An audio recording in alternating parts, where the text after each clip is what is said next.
Mi dulce Audrina. Capítulo 1. El hecho blanco. Había algo extraño en la casa donde yo crecí. Existían sombras en los rincones, se oían susurros en las escaleras, y el tiempo era un fenómeno tan ajeno como la honradez. Si bien yo no podría decir cómo lo sabía, una guerra se desenvolvía en nuestro hogar, una guerra silenciosa, sin el estruendo de los disparos. Los cuerpos que caían eran solo deseos fallidos, y las balas no eran más que palabras, mientras a la sangre derramada se le llamaba siempre orgullo. Aunque yo nunca había asistido a la escuela, ya tenía la edad suficiente, 7 años, para ser colegiala. Parecía que estaba enterada de todo lo relativo a la guerra civil, en el ambiente que me rodeaba. La guerra civil seguía librándose sin tregua, y aunque el futuro pudiera dilatarse ante nosotros durante miles de millones de años, aquella era la guerra que nosotros no olvidaríamos jamás, porque nuestro orgullo se vio vulnerado y nuestras pasiones continuaban asediándonos. Nosotros habíamos perdido la batalla más que ganada por el adversario. Tal vez por eso seguía doliéndonos. Mamá y la tía Elsbeth solían decir que a los hombres les fascinaba más que ninguna otra cosa las discusiones violentas sobre guerras. Sin embargo, si existían otras guerras que tuvieran siquiera alguna importancia, de esas nunca se hablara en nuestra casa. Papá era capaz de leer cualquier libro, ver cualquier película, recortar cualquier fotografía de revista que representara esa guerra entre hermanos. No obstante, el hecho de que sus antepasados hubieran luchado contra los de mi madre, él había nacido yanqui del norte, pero era sureño por elección propia. En la mesa, a la hora de cenar, gozaba contándonos el argumento de las largas novelas que leía sobre el general Robert E. Lee, y nos proporcionaba morbosos relatos de todas las batallas sangrientas, y si la mayor parte de la que él leía a mí me encantaba. Me sucedía lo mismo con mi tía, que preferiría la televisión, ni con mamá, que optaba por leer sus propios libros, asegurando que papá omitía lo mejor de los escritos, que no era apto para los oídos de los menores. Eso significaba mis propios oídos y los de mi primavera. A pesar de que era mayor que yo, Vera no era mi hermana. Yo sabía que era la hija ilegítima de mi tía soltera y que nosotros habíamos tenido que protegerla del desprecio de la sociedad, haciéndola parecer como mi legítima hermana mayor. Yo también tuve una hermana mayor auténtica, pero había muerto antes de que yo naciera. Su nombre fue también Audrina, y, aunque hacía mucho tiempo que falleciera, seguía rondando en torno nuestro. Mi papá no había olvidado nunca aquella Audrina, la primera y la mejor, y seguía abrigando la esperanza de que algún día yo acabara por ser tan especial como ella lo fue. Mi primavera le gustaba que la gente pensara que era mi hermana. Yo no sabía cuál era su verdadera edad, porque no quería decírmela. Nadie en nuestra casa revelaba jamás su edad. Solo la mía era tema de conversación constante. Vera se vanagloriaba de poder tener la edad que quisiera. 10, 12, 15 y hasta 20 años, en perfecto con sus cuentas posturas, elegancias y distinguidas. Lograba cambiar mucho su comportamiento y su expresión. Era capaz de parecer muy madura o bien muy pueril, según el humor de que estuviera. Gozaba poniéndome en ridículo, porque yo vivía en una gran incertidumbre respecto al tiempo. Con frecuencia me decía que yo había surgido de pronto de 7 años de edad, al romperse un gigantesco huevo de avestruz. Solía decir también que yo heredé el famoso hábito de ese pajarraco, de enterrar la cabeza bajo la arena, actuando como si nada hubiera mal en el mundo. No sabía nada de mis sueños y de los malos ratos que me hacían pasar. Supe después que desde un principio Vera era mi enemiga, aunque cuando pretendía ser mi amiga, a pesar de que yo quería que fuese mi amiga, en el mejor sentido, sabía bien que me aborrecía. Estaba celosa de que yo fuera una Audrina y ella no, o como deseaba que Vera quisiera y me admirara, como a veces yo realmente la quería y la admiraba a ella. Por otro lado, yo la admiraba porque era normal y no tenía que tratar de ser como alguien que había muerto. A nadie parecía importarle que Vera no fuera nada especial, a nadie, excepto a ella misma, que se complacía en decirme que en realidad yo tampoco era nada especial, que lo único que tenía era ser una persona extraña. A decir verdad, yo también pensaba que había algo extraño en mí. Parecía que era incapaz de recordar nada relacionado con los primeros años de mi niñez. No podía recordar nada del pasado, de lo que hice la semana anterior, o siquiera la víspera. No tenía idea del modo cómo había aprendido lo que sabía, ni por qué parecía saber cosas que no debía. Los numerosos relojes esparcidos por aquella casa gigantesca me confundían todavía más. Las campanadas de los relojes del abuelo que habían en los vestíbulos marcaban horas diferentes. Los cucúes de los relojes suizos de madera atravesaban repentinamente las puertecillas adornadas para volver a ocultarse del mismo modo, pero siempre contradiciéndose unos a otros. El elegante reloj francés de la recámara de mis padres se había parado hacía mucho tiempo a la hora de mediodía o de medianoche, y existía un reloj chino que cambiaba hacia atrás. Para gran desolación mía, por más que buscaba en todas partes, no encontraba en casa un solo calendario, ni siquiera uno viejo. Por añadidura, los periódicos nunca llegaban el día al que correspondían. Las únicas revistas que teníamos eran viejas y estaban almacenadas en closets o escondidas en el desván. En aquel hogar nadie arrojaba nada a la basura, todo se conservaba, se guardaba para nuestros descendientes, para que un buen día pudieran venderlo y reunir una fortuna. Gran parte de mi inseguridad tenía que ver con la primera Audrina, que murió exactamente 9 años antes de que yo naciera. Había aparecido misteriosamente en los bosques después de que unos muchachos crueles y desarmados la maltrataran de una manera indescriptible. Y por causa de ella, yo no podía entrar jamás a los bosques, ni siquiera para ir a la escuela, y los bosques nos rodeaban por todas partes, casi nos sofocaban. Nos tenían abrazados por 3 lados, mientras el río Lille nos estrechaba por el cuarto. Para ir a cualquier lugar teníamos que viajar a través de los bosques. Por todos lados en aquella casa había fotografías esparcidas de la primera Audrina, la mejor.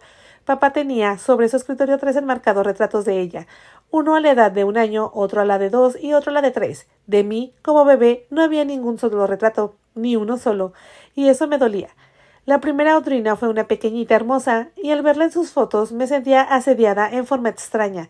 El deseo de ser ella me agobiaba en forma tal que me producía un dolor interno. Yo quería ser ella para sentirme tan amada y tan especial como todos desean que ella había sido, y sin embargo, al mismo tiempo quería sobre todo ser yo misma y ganarme por mis propios méritos el amor que sentía que estaba negándoseme. Oh, las historias que papá podía contarme de la maravillosa de su primogénita. Cada una me hacía comprender que yo no era la mejor Audrina, ni la perfecta ni especial, sino solo la segunda, la inferior. Mis padres conservaban la recámara de la primera Audrina como el santuario decidido a una princesa muerta. Se encontraba exactamente como había quedado el día que ella salió al encuentro de su fatal destino, que jamás se me explicó con lujo de detalles. Aquel cuarto estaba tan lleno de juguetes que a mí se me antojaba más un salón de juegos que una recámara.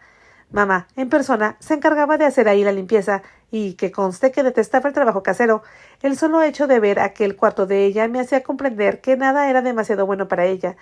En cambio, mi recámara no tenía ni estantes para juguetes, ni aquel inmenso derroche de cosas para jugar. Yo me sentía defraudada, privada de una niñez verdadera. Audrina, la primera y la mejor, me había robado mi tierna juventud, y todo el mundo hablaba tanto de ella que yo no podía recordar nada relacionado conmigo. Yo creía que, a causa de ella, mi memoria estaba llena de lagunas. Papá trataba de colmar esas lagunas poniéndome en una silla mecedora de ella y haciéndome que me meciera y cantara hasta convertirme en el canto vacío que puede llenarse con cualquier cosa. Quería que yo me llenara con los recuerdos de ella y que capturara sus poderes especiales, puesto que ella estaba muerta y ya no los necesitaba. Como si un fantasma no fuera suficiente, había otro que se presentaba todos los martes a las 4, hora del té. Llamábamos al día de la tía Mercy Mary.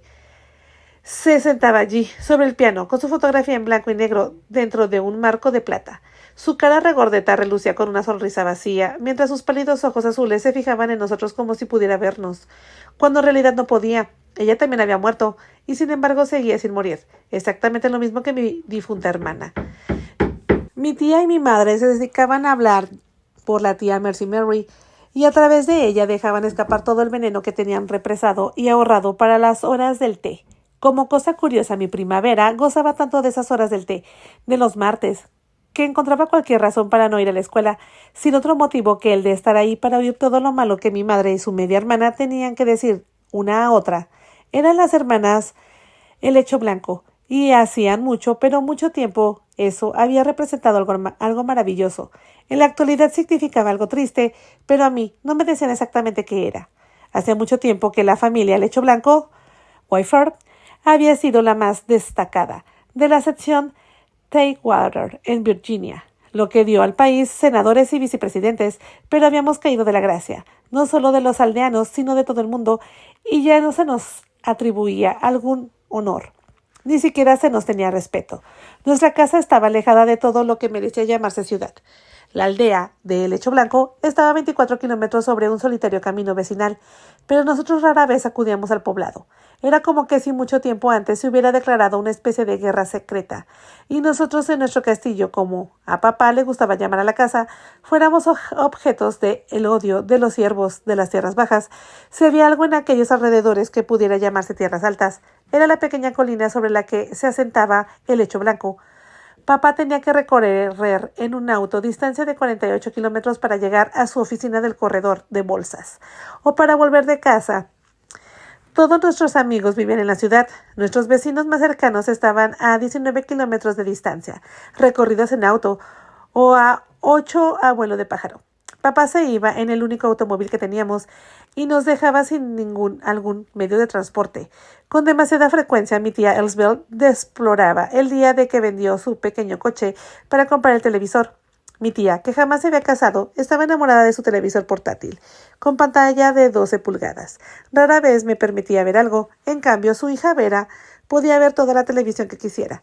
Al volver de la escuela, eso era otra cosa que yo no podía entender, porque a Vera la dejaban ir a la escuela y a mí no. La escuela era peligrosa para mí, pero no para ella. Naturalmente, yo suponía que a mí me sucedía algo muy malo. Mis padres tenían que esconderme para mantenerme a salvo, si no de extraños, sí de mí misma. Esta era la idea más aterradora de todas. A mis 7 años, mientras otros niños se subían a los autobuses amarillos de la escuela y emprendían el recorrido en medio de las risas y alegría, yo me sentaba ante la mesa de la cocina donde mi madre me enseñaba a leer, a escribir, a sumar y a restar. Ella tocaba muy bien el piano, pero no servía para enseñar otra cosa que tocar el piano. Por fortuna, o tal vez no, ahí estaba mi tía Elsbeth, para ayudar. Durante un tiempo ella había sido maestra recibida, entrenada en dar palmetazos a cualquier chico que se atreviera a decirle algo indebido. Pero cuando dio un palmetazo de más de la cuenta, los padres se encargaron de que la despidieran del empleo. Por más que se esforzó durante varios años en conseguir otro trabajo de maestra, la voz había corrido ya que tenía un humor negro y una mano pesada. La tía Elsbeth, lo mismo que a su hija Vera, también estaban siempre muy dispuestas a criticar nuestro modo de vivir. Según ellas, éramos tan antediluvianos como la casa en que vivíamos. Estábamos afuera de todo respecto al resto del mundo, solían decir. En mis sueños de un lugar, Helecho Blanco se erguía enhiesto y blanco, sobre el fondo de un firmamento oscuro y tempestuoso. Aterrador a la vista, me resultaba amenazador de noche, pero de día me acogía con los brazos abiertos. Yo tenía la costumbre de sentarme afuera en el patio para admitir las grandezas del Helecho Blanco. Era una ostentosa mansión victoriana, con aires extravagantes. La blanca pintura había empezado a desprenderse hacía tiempo, y las oscuras celonías, mal adheridas a las paredes, lucían sueltas y torcidas. Era un edificio de 3 pisos, con un desván y un sótano hacia la mitad posterior, donde el espacioso prado descendía hacia el río Lille. Mientras contemplaba la vieja casa, pensaba que ella y yo teníamos mucho en común. Las dos éramos antediluvianas y fuera de tono. Nuestras ventanas eran miríficas, muchas de ellas con emplomados bellísimos. Las celonías, a punto de desprenderse, estaban pintadas de un rojo tan oscuro que desde lejos parecían negras, como sangre reseca. Desde fuera, lo más maravilloso de todo era las balaustradas de los múltiples pórticos de balcones y pasillos a los intemperie, diseñadas para dar la impresión de rígidos helechos estilizados. Exactamente en el centro de la oscura techumbra había una cúpula redonda de techo de cobre, que acabó por ser verde debido a las inclemencias del tiempo.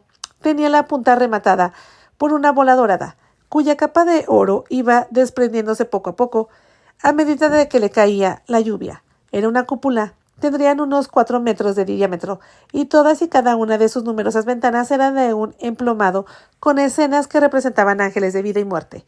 Por dentro y por fuera, generosos helechos colgaban de las clásicas cestas de mimbre. Había además otros vegetales, pero los helechos parecían robar toda la humedad del aire, haciendo que pronto murieran las demás plantas. Sobre mis pequeños pies tímidos y casi clandestinos, me entregaba a mis solitarios y modestos juegos, dentro del gran vestíbulo, cuyo piso captaba los coloridos diseños proyectados por los emplomados de la gran puerta doble, cuando dejaba pasar la luz. A veces eran colores con agudeza de entoques, que se hundían en pleno cerebro, dejándomelo taladredo. Pero yo poseía unas rimas que me enseñó Vera, para protegerme de los colores. Párate en el negro, vive lejos de tu suegro, detente en verde, ya verás cómo se pierde, pisa bien sobre el azul, con tu vestido de tul, ponte sobre el amarillo, procura trapar el grillo, pero pisa bien el rojo, y que recojan el trastrojo. Ahora bien, para no tener que poner los pies sobre ningún color, me deslizaba a los largas de las paredes, manteniéndome en las sombras, mientras escuchaba el tic-tac de los relojes marchando al ritmo de un tiempo equivocado, y los cucúes enloquecidos en medio de la noche. Cuando el viento soplaba con fuerza, las celonias azotaban las paredes, los pisos crujían, el horno del sótano tosía, escupía, gemía, y las campanas de viento de la cúpula producían su incesante tintineo. Sin embargo, durante el día habían cosas tan maravillosas grandes en nuestra casa, que yo me sentía como Alicia, perdida en un gigantesco alajero. Lámparas decorativas y preciosos objetos de arte estaban esparcidos por doquier. Lámparas de gasa de muselina se erguían esbeltas, irradiantes colores que hacían trazos caprichosos sobre los muros. Prismas de colores colgaban de las pantallas de las lámparas, de los candelabros de pared. Los preciosos candelabros de lámpara de gas y de todas esas prismas se apoderaban de colores para reflectar los espectros del arco iris, que resplandecían como relámpagos cada vez que la luz del sol se ingeniaba para filtrarse entre las cortinas de encaje. En cada cuarto teníamos una chimenea. 8 eran de mármol, muchas de madera elegantemente talladas y ninguna de ladrillo. El ladrillo no tenía la elegancia suficiente para aquel tipo de casa, que parecía sentir desprecio por todo lo sencillo. Los cielos rasos eran altos y ladrados, con complejas grecas, que formaban marco a escenas bíblicas o románticas. En épocas antiguas, la gente se ponía, o al menos así lo juzgaban mis jóvenes ojos, o demasiados vestidos o demasiados poco, que se mantuvieran en su debido sitio. Yo me preguntaba por qué las escenas bíblicas solían hacer mayor derroche de carne desnuda que las que representaban gente decididamente perversa. Era difícil concebir a esa gente casi desnuda, como alguien que tratara de ir sinceramente por el camino de Dios les trazaba. En cada cuarto de la casa, excepto en el mío, podían verse senos femeninos desnudos de impresionantes proporciones, haciendo gala de sus líneas con increíble exuberancias. George Washington y Thomas Jefferson, además de otros varios presidentes de mirada inexpresiva, contemplaban día tras día a la desnudez de las damas que tendían en un diván atravesado. Les dejaba caer en la boca abierta una cadena interminable de uvas, bebés desnudos revoloteando sin vergüenza, disparando flechas al azar. En cambio, los hombres ocupaban siempre su masculinidad, detrás de una hoja estratégicamente colocada o de una holán del cortinaje que caía como con un estudio con gracia. Las mujeres no mostraban la misma destreza para ocultar lo que tenían.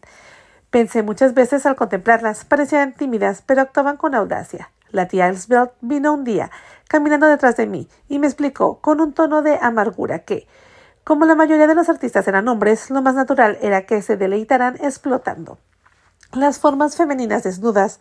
No juzgues a las mujeres por lo que ven en estas pinturas y estatuas. Júzgalas solo porque lo que tú misma sabes de las mujeres que intervienen en tu vida.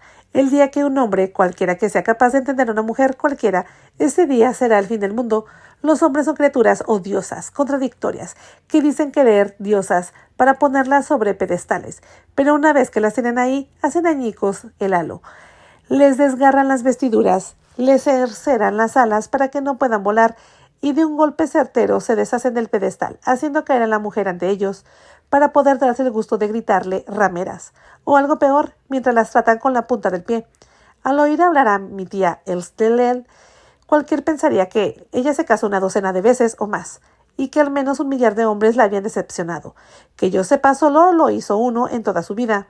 En nuestro mobiliario existían varios estilos, todos elegantes. Parecía que cada silla, cada mesa, cada sofá, cada lámpara, cada edredón o colchoncillo y cada escritorio se veía propuesto competir y superar a todos los demás. Aunque la tía Elsbeth se quejaba de los muebles, mamá me tomaba de la mano y me llevaba de cuarto en cuarto explicándome que esa mesa era un centro neorrenacentista, hecho por Berkeley Gay, en Grand Rapids, Michigan. Todas esas piezas son antigüedades, Audrina. Cada una vale por lo que pesa, en oro. La cama de mi recámara tiene 500 años. Hubo un tiempo en que los reyes y reinas se acostaban detrás de su dosel. Pero a nuestras espaldas mi tía no ocultaba su incredulidad y su desdén. El resto de las familias usaban electricidad en todas las habitaciones, nosotros solo en la cocina y en los baños. En los demás cuartos teníamos lámparas de gas, porque mamá estaba convencida de que lucían mejor su cutis. Según mi tía, esas lámparas eran como un prurito en el pip de la parte. Se supone que yo no podía usar las palabras que la tía tenía siempre a flor de labios. Más aún que las lámparas de gas, a mi madre le encantaban las velas encendidas y ver los troncos arder en las chimeneas, chisporroteando, crepitando y proyectando sombras chinescas en las paredes recubiertas de oscuros entablos.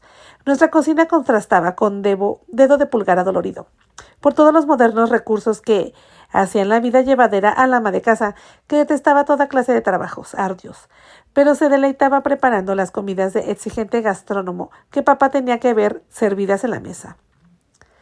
El cuarto favorito de todos era el salón, estilo romano renacentista. Mamá gozaba recostándose en su sofá de terciopelo color púrpura real, guarnecido de trenzas de hilo de oro, que colgaban donde no estaba sujeto por las borlas. Ahí se tendía ella, cubierta por un sutil salto de cama o un leve vestido veraniego. No parecía darse cuenta de que el relleno del mueble empezaba a asomarse en varios sitios y los resortes habían violado ya en distintos puntos la integridad de la elegante tapicería. Voluptuosamente estirada sobre aquel mueble, mamá leía sus novelas, levantando de cuando en cuando la mirada para dejar que se perdiera en el espacio, mientras daba rienda suelta a sus ensueños.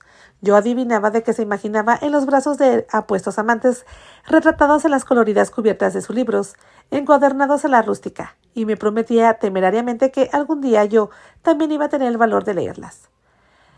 Novelas como esas, perversas y bellas al mismo tiempo. Si bien es cierto que no podría decir cómo sabía que aquellos libros eran perversos, puesto que jamás había leído uno, sin embargo las imágenes casi desnudas en las cubiertas parecían muy perversas. La inmensa y circular oficina hogareña de papá, situada directamente bajo la cúpula, alojada de millares de libros viejos, muy viejos, y muchas ediciones finas de clásicos, que nadie leía fuera de mí y de la tía Elsbeth. Papá desea no tener tiempo de leerlos y sin embargo seguía añadiendo libros a nuestra colección, encuadernada en piel, como alentada por las esperanzas de que todos sus amigos pensaran que los leía. Mamá escondía sus novelas a la rústica en los closets de su recámara y hacía creer que ella también se deleitaba con los relatos de gran calidad intelectual, impresos en fino papel y encuadernados en suave piel. Algunos de aquellos libros clásicos tenían cosas muy perversas, según mi prima Vera, pero siempre me notificaba lo que era o no era malo. A mí me gustaba contemplar a mamá acostada en su sofá. A sus espaldas había un gran piano de cola para concierto, que su padre le regalara cuando ella ganó una medalla de oro en un concurso musical. Muchas veces me dijo mamá que pudo haber continuado tocando en las mejores salas de concierto, pero que papá no había querido tener por mujer a una artista profesional.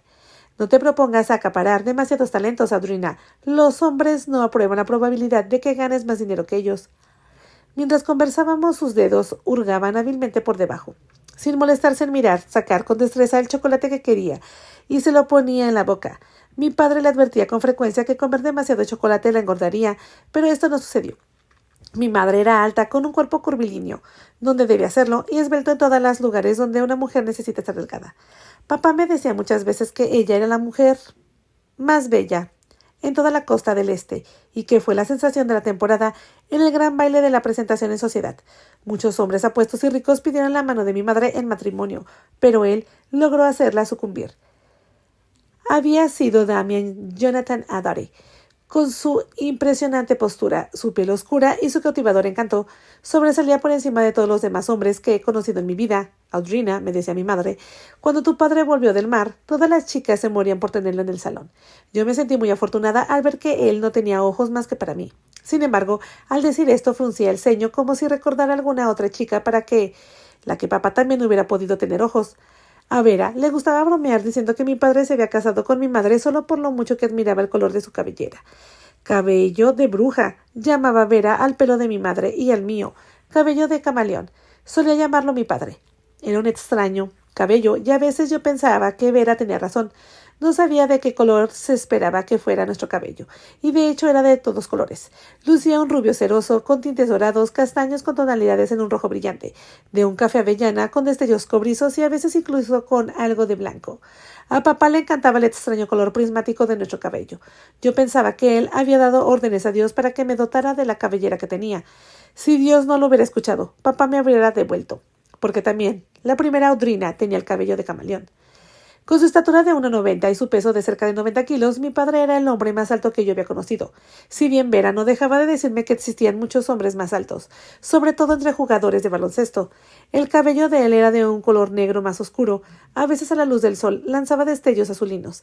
Tenía unos hermosos ojos almendrados de un café tan intenso que parecían negro, y con pestañas tan largas y espesas que parecían falsas. Aunque no lo eran, yo lo sabía. Había tratado de arrancárselas después de ver cómo mamá se despegaba las falsas. Los ojos de papá eran untuosos como el aceite, temibles y maravillosos, sobre todo cuando decentellaban. Poseía una piel tersa y suave, y muchas veces parecía rubicunda en invierno, y de un rico bronceado en verano, cuando mamá se disgustaba con papá por su egoísta tendencia a gastar más en sí mismo que en ella, lo llamaba currataco y mequetefre. Yo, por supuesto, no comprendía el significado de esas palabras. Sospechaba que querían decir que mi enorme, poderoso papá tenía más interés en su propia ropa que en sus principios. Temía envejecer y especialmente perder el cabello. Revisaba el cepillo del cabello todos los días. Casi contaba los cabellos que encontraba en él. Visitaba al dentista 4 veces al año. Se limpiaba la dentadura tantas veces con hilos de seda que mamá ya no podía tolerarlo. Su doctor lo examinaba con la misma frecuencia que su dentista. Lo irritaban efectos insignificantes que nadie habría notado más que él, como por ejemplo las uñas de los pies gruesas y duras que le costaba trabajo cortar, pero cuando sonreía su encanto era irresistible. Los principios eran otra cosa, que yo no entendía. Sin embargo, mamá le decía que papá carecía de ellos. Una vez más, yo adivinaba de forma confusa que ella quería decir que mi padre quería lo que se le antojaba hacer, y que era preferible que nadie se interpusiera en su camino para impedir conseguirlo. Sin embargo, a veces, cuando estaba conmigo y se mostraba tierno y amoroso, me dejaba salirme con la mía. Pero solo a veces, había otras veces que era terrible. Cuando mi tía vino a vivir con nosotros y Vera tenía apenas 1 año, se acordó que ella, a cambio de su alojamiento y su sustento, sería a cargo del trabajo de casa, que mi madre cocinara. Con una postura irrazonable, mi tía quería estar al cargo de la cocina, que consideraba más fácil, en lugar del cuidado de la casa, pero nadie podía comer nada de lo que ella preparaba. Mamá detestaba el trabajo de la casa, pero en cambio podía echar en una olla o en un sartén lo que quisiese, sin siquiera medirlo, y le resultaba un platillo divino. Papá decía que era una cocinera creativa porque tenía mente de artista. En cambio, él era el único que la llamaba así.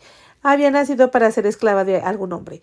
La mirada que le echaba a mi tía cuando le decía cosas hirientes como esa. Mi tía era una mujer temible, alta, enjuta y malvada. Era la descripción que ella hacía a mi padre. No es raro que ningún hombre quiera casarse contigo, le decía con frecuencia a mi padre, bromeando con ella. Tienes lengua de arpía. No solo tenía una lengua cortante tan dura como Vera, como para mí, sino también su regla de oro propia en cuanto a escatimar la vara y mimar al pequeño. Ni a Vera ni a mí nos limitaba la severidad cuando estaba encargada de nosotras. Por fortuna, mis padres rara vez nos dejaban solas con ella.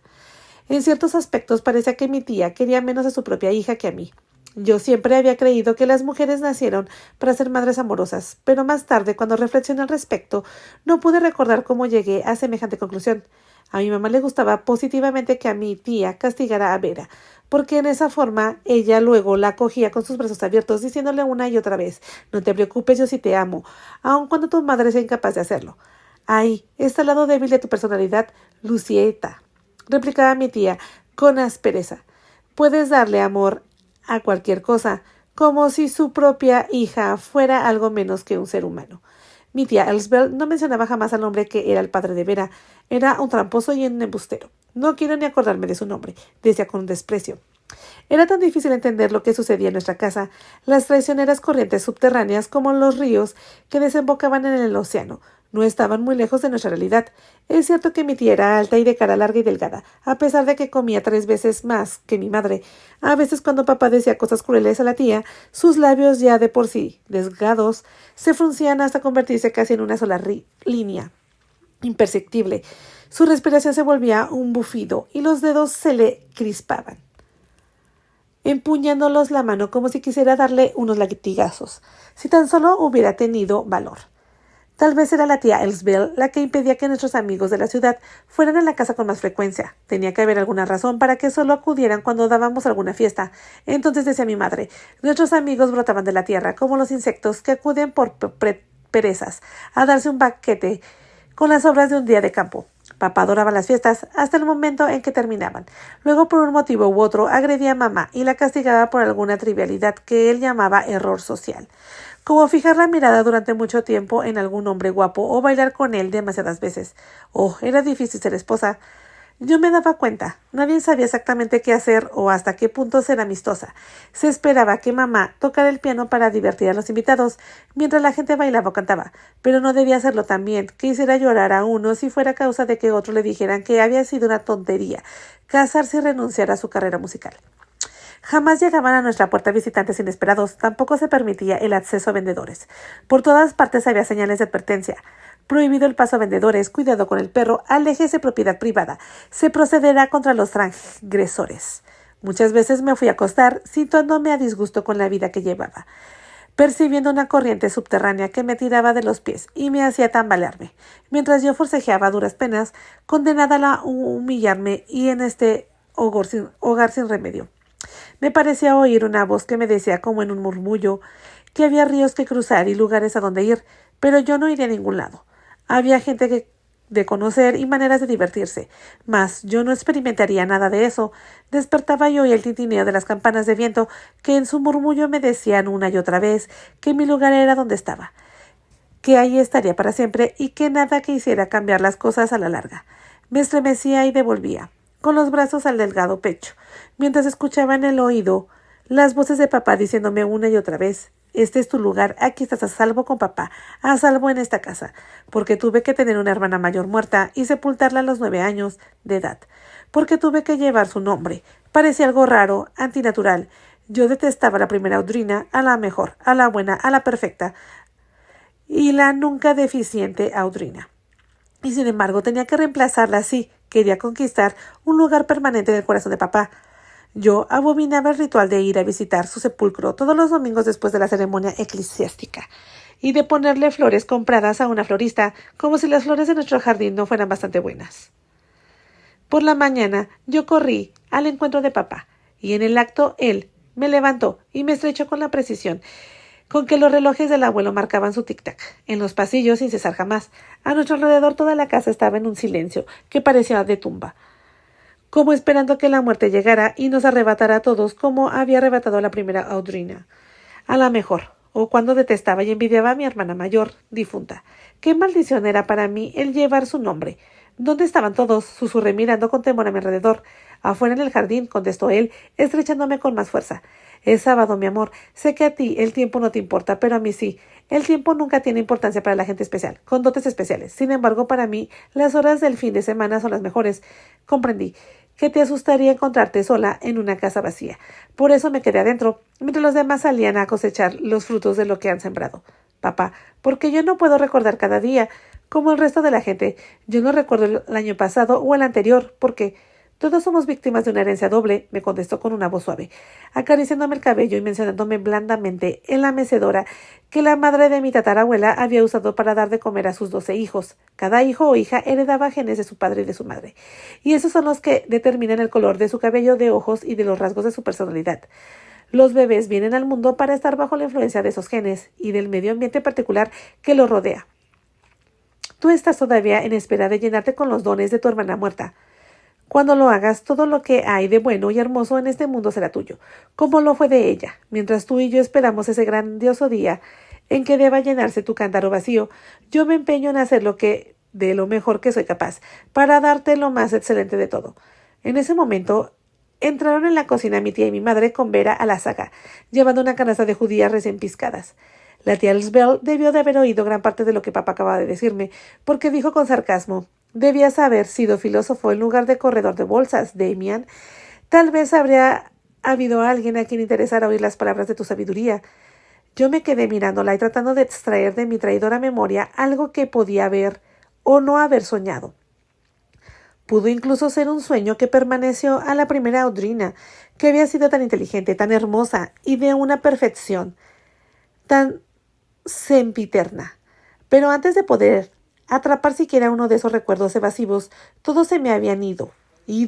Suspiré, sintiéndome infeliz, dentro de mí misma, en mi relación con los adultos que me gobernaban, con la prima que insistía en ser mi única hermana porque quería robarme mi lugar, aunque éste me había sido ya arrebatado por la primera Audrina, la mejor, que era una Audrina muerta. Y ahora se esperaba de mí que actuara como ella, hablara como ella y fuera todo lo que ella había sido. Y entonces, ¿a dónde tenía que ir mi verdadero yo? Llegó el domingo y tan pronto como los oficios religiosos terminaron, papá condujo el auto, como lo hacía siempre, al cementerio familiar, cercano a la casa, donde estaba esculpido el lecho blanco, en un arco inmenso, que daba acceso al lugar y bajo el cual nuestro vehículo pasó lentamente. Al otro lado del arco se llegaba a pie hasta el cementerio. Todos nosotros estirábamos vestidos con nuestros mejores atuendos y provistos de ramos de flores costosas. Papá me ayudó a salir del auto. Yo me resistía, por el emborrecimiento que me inspiraba aquella tumba que teníamos que visitar y aquella niña muerta que me robaba el amor que todos los demás me debían. Creo que aquella vez fue la primera que pude recordar con absoluta claridad las palabras que papá debió haber dicho muchas veces. Ahí yace mi primera Audrina, con expresión de pesar. Fijó la mirada en la tumba plana, rematada por la esbelta lápida de mármol blanco donde estaba inscrito mi propio nombre, pero con las fechas de nacimiento y muerte de ella. Yo me preguntaba cuándo acababa por reponerse mis padres de la conmoción de aquel misterioso fallecimiento. Me parecía que si 16 años no habían bastado para restañar la herida de esa conmoción, tampoco bastarían 90. Yo no soportaría la vista de esa lápida, así que fijé la mirada en el rostro apuesto de papá, que se erigía muy por encima del mío. Esa era la perspectiva que jamás volvería a tener una vez que creciera. Poder apreciar desde abajo aquella angulosa barbilla llena de fuerza, luego su grueso labio inferior, saliente, su impresionante nariz y el extremo de sus largas y oscuras pestañas inferiores, que se juntaban con las superiores cuando parpadeaba, trataba de contener las lágrimas, era algo así como levantar la mirada hacia Dios.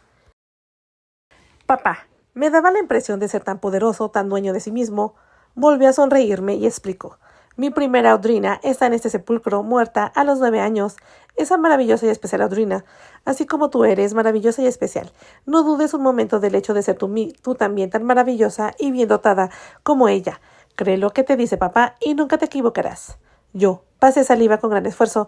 Visitar esa tumba y oír hablar de esa Audrina me daba siempre un fuerte dolor de garganta. Claro que yo no era ni maravillosa ni especial, pero ¿cómo decírselo cuando él parecía tan convencido? Con mi ingenio infantil, me imaginé que a sus ojos mi valor dependía de lo especial y lo maravillosamente que yo resultara en el futuro. Oh, papá, gimió Vera, tropezando al acercársele y aferrarse a su mano. Yo la amé tanto. Tanto. Era tan maravillosa y especial para mí y tan hermosa. No creo que en 1.000.000 de años vuelva a ser otra chica como tu primera Audrina. En ese instante, una perversa sonrisa se dibujó en sus labios, de suerte que yo pudiera notarla, como para decirme una vez más que nunca lograría ser tan bella como la primera Audrina, la mejor, la más perfecta. Luego agregó, además, era tan brillante en la escuela. El modo como murió fue terrible, realmente espantoso. Yo me sentiría tan avergonzada si eso me sucediera, tan avergonzada que preferiría morir. Calla la boca, gritó papá. Su voz fue tan sonora y poderosa que hizo que los patos del estanque emprendieran su vuelo. Se apresuró a poner sobre la tumba el adorno floral que llevaba y después me tomó de la mano y me llevó hacia el coche. Mamá empezó a llorar. Yo sabía muy bien que Vera tenía razón. Por muy especiales que fueran esas maravillosas que se atribuían a la primera Audrina, el hecho era de que estaban todas sepultadas con ella en aquella tumba.